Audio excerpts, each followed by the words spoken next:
Welcome back to the podcast. I finally have a possible name for the podcast. We're calling it the Ball Carrier Podcast right now. I am Tyler Shazinski, the Ball Carrier.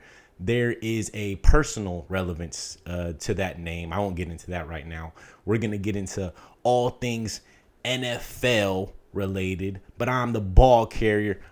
This is a one-man show. I'm carrying the ball right now. But today just want to talk a little bit about the Justin Fields trade, the Jaylen Waddle trade. I wanted to talk about both of those things yesterday, but wasn't able to get to it. So we're going to talk about those things today and what that means for all teams involved. The Chiefs, a little bit of the Jets, the Broncos, the Dolphins, and let's get right into it. So the first trade I want to get into is the Justin Fields trade. The Chiefs trade for Justin Fields. They acquire Justin Fields. They send a 6th-round draft pick to the Jets in 2027.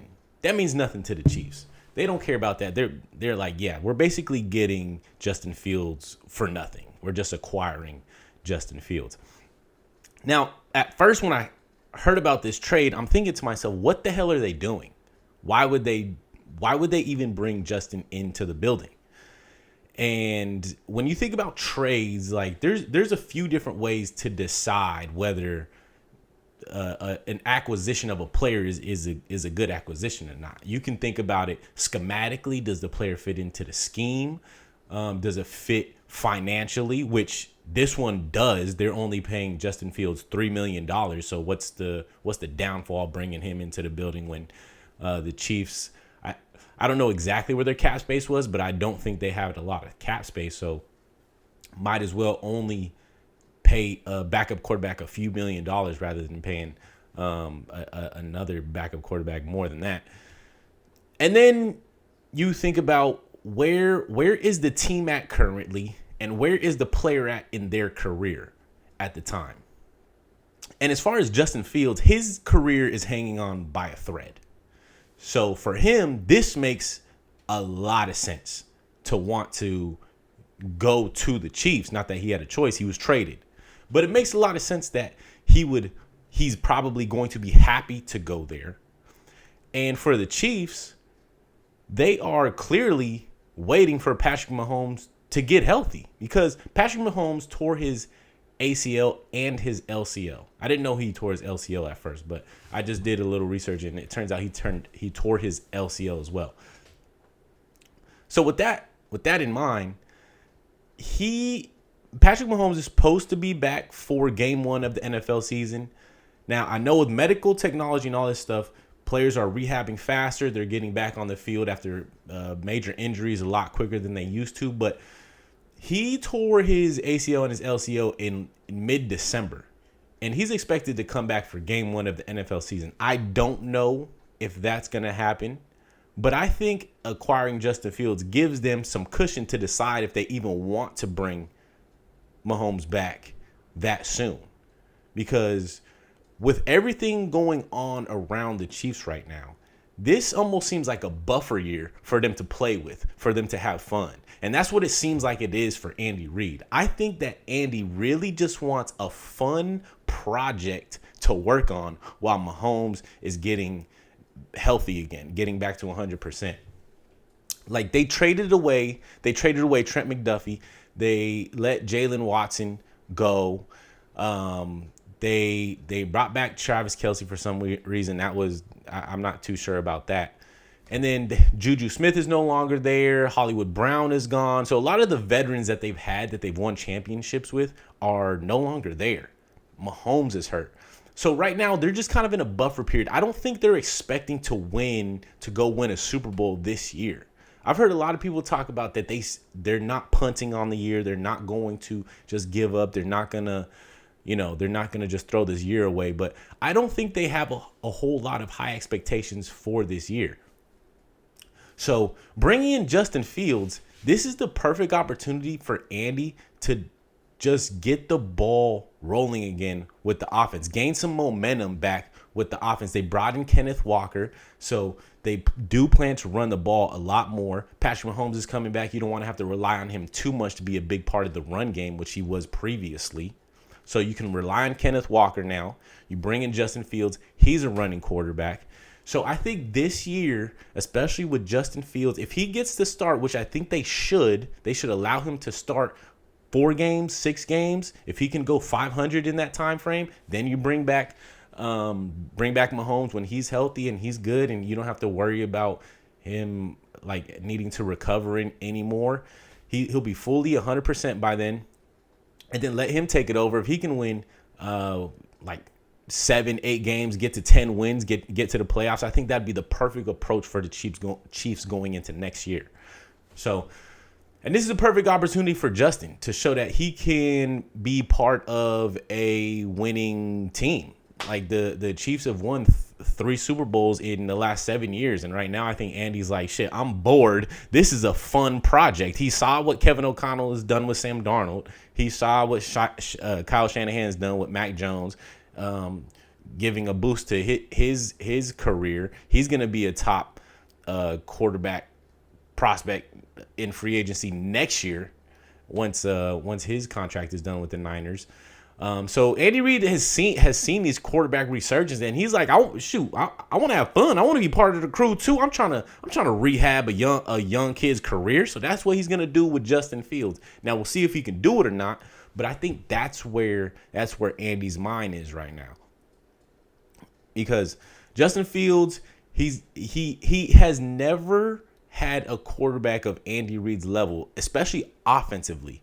In Chicago, he had Eberflus. In Pittsburgh, he had Mike Tomlin, and then he goes to the Jets with Aaron Glenn. He's never had an offensive-minded head coach for him to really be molded into a good quarterback. So this is his opportunity right now to revive his career. So this means a lot for Justin Fields. And for the Chiefs, I think that they can just, they can try to scheme around him. There's going to be a lot of emphasizing the run game. Like I said, with Kenneth Walker, I'm expecting to see Justin Fields in maybe a lot of like running with the quarterback, or some rolling out, some play action, roll out, reading 1-2 receivers. If no one's there, just either throw the ball away or he just run the ball himself. But those are kind of the areas that I see the Chiefs going in right now. And like I said, if Justin Fields can hold it down for the first month-ish of the NFL season, I think that will allow Mahomes to come back, take the reins, and then decide to make a playoff run. But if they go like 0-5, 1-6, 1-4, whatever in the first like month of the NFL season, why bring Mahomes back at all? Why not just bring him back like the last couple months of the season? I don't know how they would play that move. I don't know how they would do that, but it just wouldn't make sense to hurry Mahomes back when you traded away key defensive players, let some of the veteran receivers leave. Like, this team just doesn't seem built for the Super Bowl. So clearly, Rashee Rice, Xavier Worthy, still got Travis Kelce, got Kenneth Walker now, but it's going to be time for Rashee Rice and Xavier Worthy to really prove themselves as number 1 and number 2 receivers on the team. This is going to be their time to really grind away and show that they need to be on the team, because Rashee Rice, especially, he keeps getting in trouble. So if he's going to want a contract extension when his rookie deal's over, he's going to have to really prove himself. And like right now, this is going to be the time to grind for it. So I'm expecting a lot of the offense to be looking a lot different than it has been. Not a whole lot of drop back pass. I'm sure Rasheed's they're gonna have to block it. Andy Reid's gonna make them get down and dirty. They brought in Eric Bieniemy, who's supposed to be a hard ass offensive coordinator. So he's gonna get on Rasheed. He's gonna get on Xavier Worthy. This is not going to be a pretty season for that wide receiver room. So they're really gonna have to earn it this year. Not expecting big things from the Chiefs, but they were third place in the division. So they have a third place schedule, which should make things a little bit easier for them. But they play in one of the toughest divisions in the NFL. So they have to play the Broncos twice, who just got Jaylen Waddle, and they were just in the AFC Championship, and they expect to be back there, so they're going to be a tough team. The Chargers, I'm expecting them to be somewhere to at least get a win in the playoffs, Justin Herbert's first win. But I think they have AFC Championship Super Bowl potential if they can stay healthy. That's a big if. Injuries always seem to come ruin the season for them.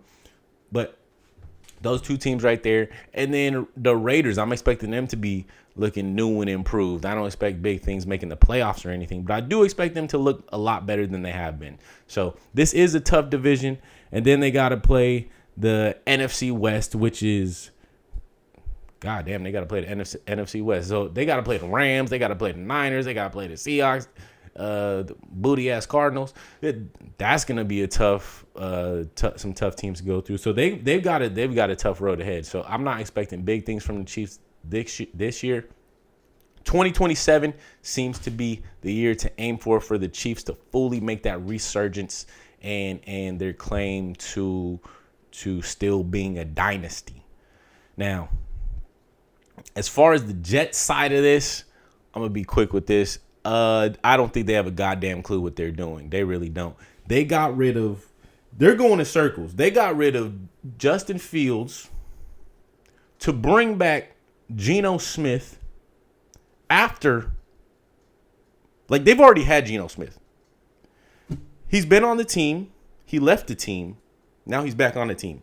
Somewhere in that circle, he was good. And neither of the times that he was good was being with the Jets or even right before coming to the Jets. So you just witnessed him full circle, be bad, be good, be bad again, and say we want him back. The Jets don't know what they're doing. So I'm expecting possibly an 0-17 year for the Jets. That's what I'm looking towards. And unless this other team that's coming up soon, the Miami Dolphins, I think they might also be another very shitty team. Those might be the number 1 and number 2. They might have the number 1 and number 2 draft picks in next year's NFL draft. I'm thinking, if we're going to say, these aren't my official predictions, but we're going to say 15-2. Is it possible for two teams to go 15-2? They tie against each other twice. Then they lose to every other team that they play and they have 0 wins. That'd be incredible. I'm sure that'd be some sort of record. I would love to see it. I'm not rooting for it, but I would love to see it. That would be incredible. There's got to be some amazing things happening. I think that's very possible. So the Jets, they up out of there. Aaron Glenn and that coaching staff, they probably up out of there. I wanted him to do well, but it does not look like they're going to be doing the damn thing. They got a lot of draft picks, so we're going to see what they can do with that. Maybe they get some young guys in the building that they can compete. But other than that, I see no hope for them. I do like Garrett Wilson. I remember watching him in high school. He was a baller. So I do feel bad for him. I kind of hope he up and leaves. But, sayonara to the Jets. And next we have the Broncos acquiring Jaylen Waddle. I think this is a great acquisition for them. Now, if we do the same experiment, we try to line up where Jaylen Waddle is in his career and where the Broncos are in their expectations for next year, I think this is a good pairing. Now, the Broncos did give up a lot for him. They give up their first round draft pick this year, 3rd round, and a 4th rounder. And they got Jaylen Waddle and a 4th rounder back this year. So basically just exchanged 4th round picks and then gave away their 1st and 3rd round.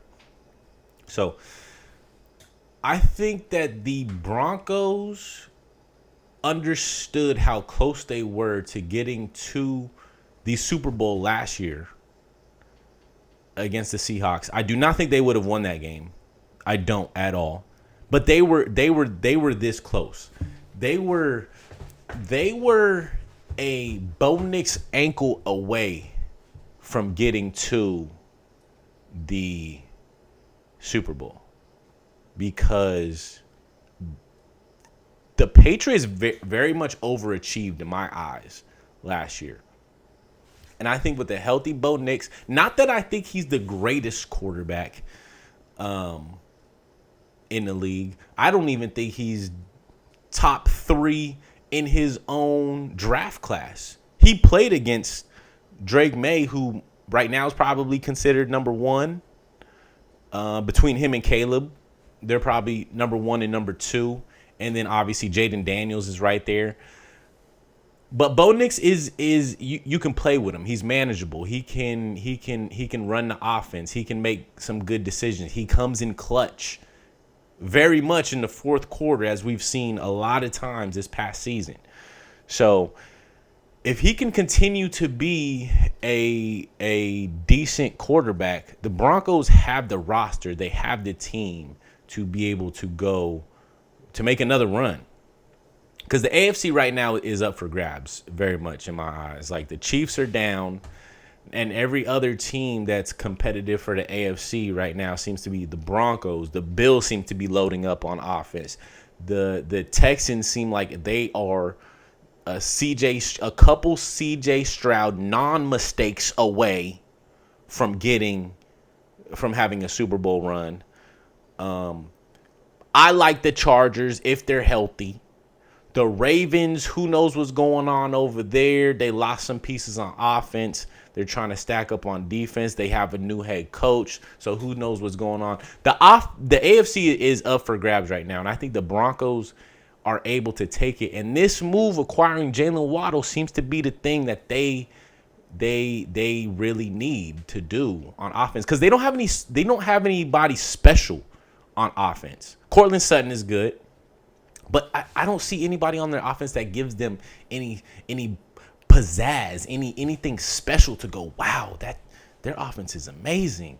They don't really have that. So I think getting Jaylen Waddle on the offense gives them another piece, a number 1 caliber receiver to pair up with Courtland Sutton, and then they can really start to separate themselves from other teams in the AFC. Because they had, I don't know how many games it was, but they had several games last season where they were down double digits in the fourth quarter and had to come back and win in the fourth quarter, which is a very impressive stat. But that is not that's not a sustainable expectation to have. Like we saw with the Chiefs in 2024, they won what was it, like 13 one-score games, and then they got absolutely destroyed in the Super Bowl against the Eagles, and then they come back this year and win 6 games. That is not a sustainable feature to have about your team. So you cannot rely on that. So Jaylen Waddle gives them another weapon on offense to say, hey, look, we need to get the ball to our playmakers, and we need to put up points, because we cannot be having these fourth quarter deficits and always expect to come back and win the game. That is not going to happen. That is not realistic. So I think for the Broncos, this is a Super Bowl move. They gave up a first-round pick. They gave up a third and a fourth. So they are all in on this upcoming season, and I think this could be, like I said, the AFC is right there. So this is a big move for them. They really haven't made any other moves in free agency or trade-wise. So they had the roster to make it to the Super Bowl last year. Let's see if they can do it again. Now the Dolphins,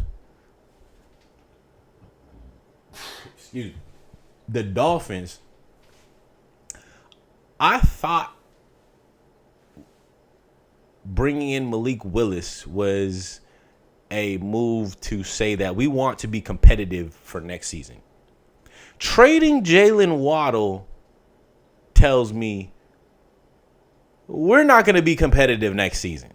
Now, unless this sparked in my mind, unless they put together a package of picks to give to the Eagles in exchange for AJ Brown. Now, I think that'd be kind of sweet if they did something like that. But I don't think that's gonna happen. But if they just keep the picks, go into the NFL draft, use the picks, clearly this is a rebuild. This is an absolute rebuild. They got rid of Jaylen Waddle, new head coach. They brought in Malik, which almost doesn't make sense. This almost to me parallels, other than the contract part of it, the money part of it. This almost parallels the Kirk Cousins move when Atlanta paid Kirk Cousins 3 years, $100 million to come in and be their quarterback, and then they draft Michael Penix Jr. That doesn't make sense. So bring in Malik Willis. He's on an upward trajectory. He's trying to save his career right now. So he wants to be the main guy. He wants to be the starter for the foreseeable future. But when you're trading away his weapons, you are not giving him any help at all. I think they should treat this year for the head coach and for Malik Willis as if this is Malik's rookie year. They should treat this as if, okay, we just drafted Malik Willis, and now we're going to try to build around him. If they're going to make true judgments off of this first year, I think they're doing a massive disservice to Malik, and they should have let him go somewhere else, either to the Colts or to the Vikings or to some other team that has some promise, because this is pretty unfair what they're doing to him. Now, I hope what they can do is they can get some guys in the draft, and they, rookies, they're going to try to compete because they're rookies. They're going to be in the NFL now, and they want to show that they want to be, top tier players in the league. So hopefully they can compete. Maybe they don't win that many games, but Malik shows that he has signs that he can run the offense. He can be a functional quarterback. He can be a productive quarterback. And then the rookies show that they have promise, similar to the Texans when they got C.J. Stroud and Will Anderson, something like that, showing that they have some promise, and then they can build on top of that and continue to move forward and be a real competitive team in year 2, year 3, something like that. So at this point, I wouldn't be surprised if they traded Devon Achane as well. Like, what are you doing with Achane at this moment? Many teams would probably love to have Achane on their team, and you're just kind of letting him sit there. I think he's in the final year of his deal, so they're going to have to either pay him, which may not be a bad idea, but he's basically going into the final year of his deal just knowing that, like, okay, this is going to be a throwaway year. So in his mind, he's probably like, what the hell's going on? So I suppose what the Broncos were offering for Jaylen Waddle was something that, you just can't refuse if you're the Miami Dolphins. Like, shit, we gonna first, a third, and a fourth, and we just got to give them our fourth. I suppose that's something you can't turn away, but this clearly is a sign that you are not going to be competing for the division or any type of playoff run this coming year. So I said this before, this is a season where it's cultural. It's just implement culture, show that you can fight and you can be competitive, have some signs that you can build on for next season. But this isn't going to be the year to really make true judgments off of what the Dolphins are going to look like in the future.